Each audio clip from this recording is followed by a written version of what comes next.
Dan saudara, saya kembali menuju ke Pak Khalid, suami dari almarhum Ibu Yuli yang mengaku sebelumnya dalam wawancara tidak makan selama 2 hari. Saya ingin ke Pak Khalid. Pak Khalid, tentu kita bicara ke depan, saya turut berduka cita apa yang terjadi. Pak Khalid turut prihatin atas apa yang kemudian terjadi.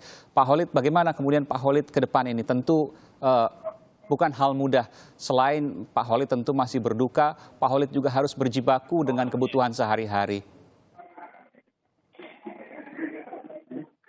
Makanya untuk makan sehari-hari Pak Khalid dengan 4 anak, sudah cukup Pak hari ini atau masih ada permasalahan? Alhamdulillah hari ini buat anak 4 makan masih cukup. Alhamdulillah gitu, karena berkat banyak bantuan gitu. Bantuan dari mana saja Pak? Ya bantuan dari mana-mana pada ngebantu gitu ya. Alhamdulillah saya kan nggak memperhatikan siapa-siapanya gitu. Ada yang bantu saya terima gitu. Iya. Bapak sekarang tinggal di mana? Saya dengar sudah tidak tinggal di tempat yang lama. Masih di situ kan lagi ngurusin almarhum nih, pengajian. Kalau pengajian tahlil kan di rumah mertua. Oke, jadi sekarang lebih sering di rumah mertua Pak ya?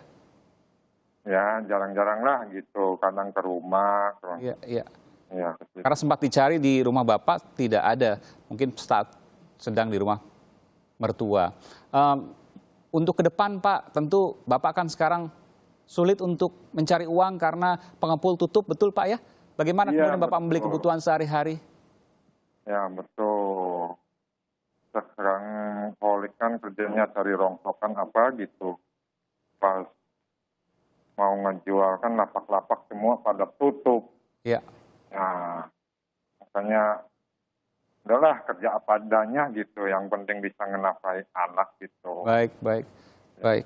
Saya ke Pak Wali Kota Serang. Pak Wali Kota, tentu ini menjadi perhatian sekaligus menjadi hikmah dan juga pelajaran. Bagaimana Bapak memastikan bahwa tidak ada Ibu Yuli yang lain yang kita tidak bicara soal kontroversi apakah meninggal karena kelaparan atau sakit jantung meskipun belum divisum dan hasil visum tidak akan keluar karena sudah dihentikan. Saya ingin bertanya bagaimana Bapak memastikan warga Bapak untuk tidak ada yang sama sekali seperti Ibu Yuli, tidak makan 2 hari?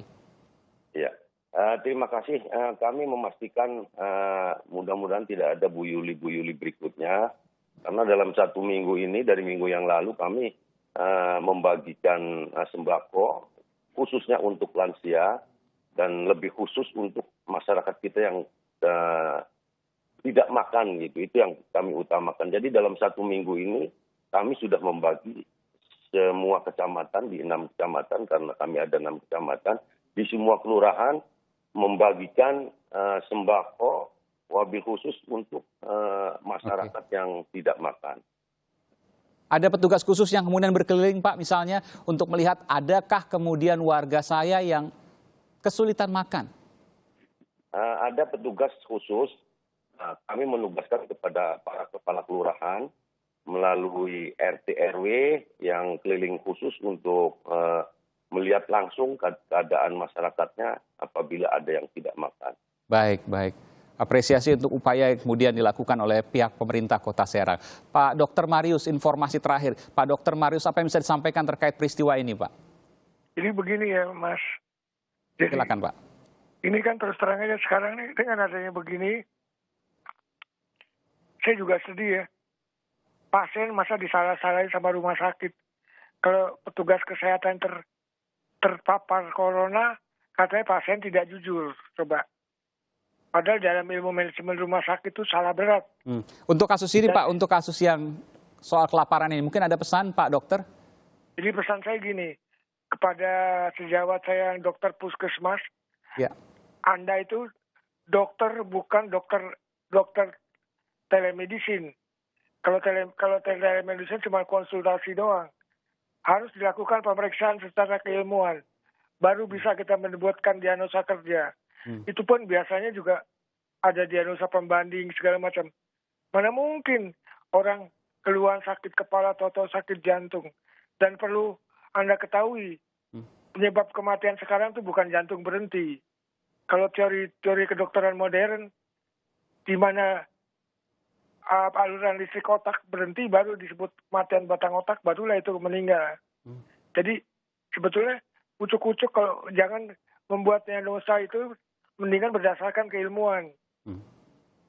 Jangan membuat resah masyarakat. Baik, jadi ini harus jelas ya Pak, kalau seandainya untuk menyampaikan kesimpulan, maka harus dilakukan dengan proses ilmiah dari sisi kedokteran. Kecuali kalau pakai aplikasi telemedicine ya, Iya. itu bisa.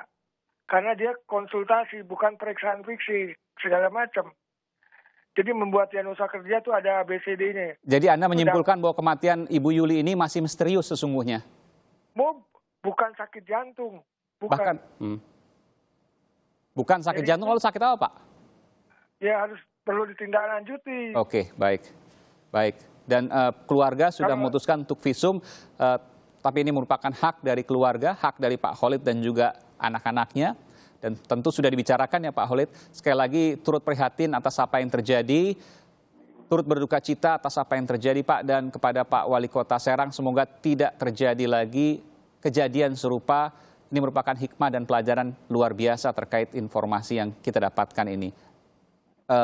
Menjadi kontroversi karena Ibu Yuli 2 hari sebelum meninggal sempat diwawancara dan mengakui bahwa tidak makan. Dan kemudian ia 2 hari kemudian meninggal.